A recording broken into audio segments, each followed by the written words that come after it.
Hi hello नमस्कार, उषास recipe आणि blog मध्ये तुमचं स्वागत आहे। आज आपण बनवणार आहेत उपवासाचे थालीपीठ, तेव्हा व्हिडिओ स्किप न करता पूर्ण पहा।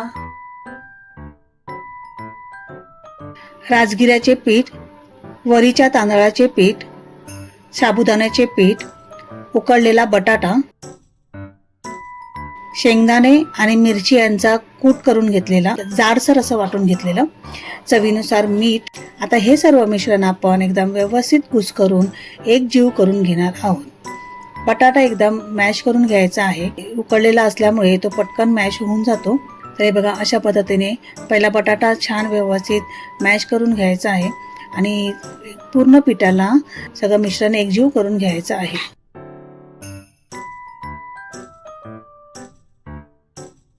आता आपण थोडं थोडं पाणी टाकून हे पीठ छान व्यवस्थित मळून घेणार आहोत।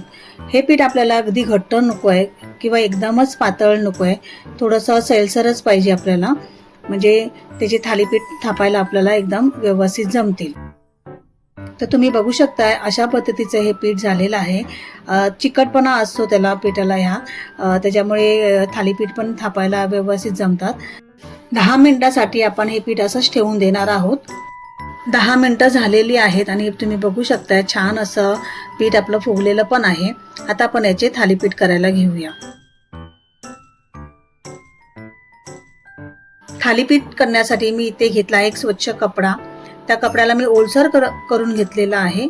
तर त्याच्यावर अजून थोडंसं पाणी मारून मी हा पिठाचा गोळा घेतलेला आहे आणि तो बघा अशा पद्धतीने छान एकजीव करून पुन्हा आपण असं हलक्या हाताने प्रेस करणार आहोत। जर हाताला चिकटत असेल तर थोडंसं पाणी घेऊन एकदम बघा मी दाखवल्याप्रमाणे आपण हे थालीपीठ असे थापून घेणार आहोत।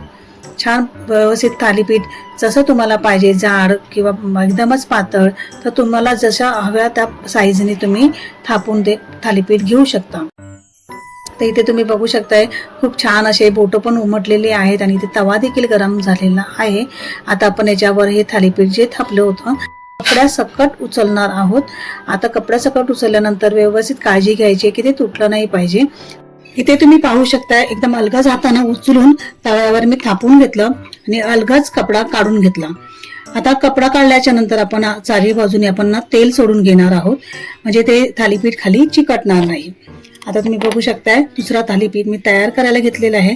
त्याच पद्धतीने असे मी 2 थालीपीठ मी तुम्हाला तयार करून दाखवणार आहे। खूप छान लागते हे उपवासाची थालीपीठ, टेस्टी लागतात आणि आपल्याला उपवास असेल त्या दिवशी आपण ज्या दिवशी गरम गरम बनवलं तर अतिशय टेस्टी हे थालीपीठ बनले जातात। नक्कीच तुम्ही बनवा। आता बघा एका बाजूने छान असा खरपूस भाजलेला आहे। खरपूस भाजल्यानंतर आपण याला पलटी करून घेणार आहोत।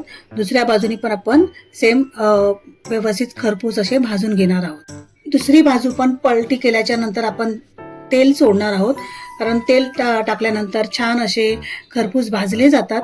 बघा अशा पद्धतीने दोन्ही बाजूने मी एकदम अलटून पलटून भाजून घेत आहे।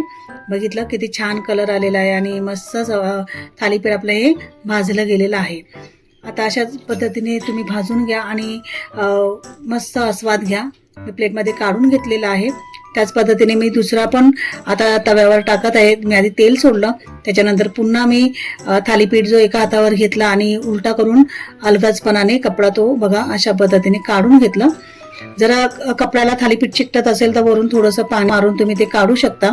पुन्हा थोडंसं मी तेल टाकून घेतलं आणि एक बाजू छान अशी खरपूस भाजून घेऊया।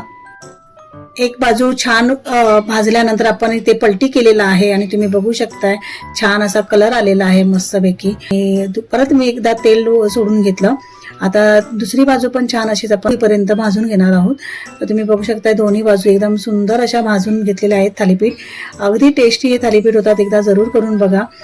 पिठापासून हे थालीपीठ झटपट होतात आणि उपवासाच्या वेळी खायला तर अगदी दही बरोबर खाण्यासाठी किंवा खोबऱ्याची चटणी वगैरे केली तर खाण्यासाठी खूप थालीपीठ छान लागतात।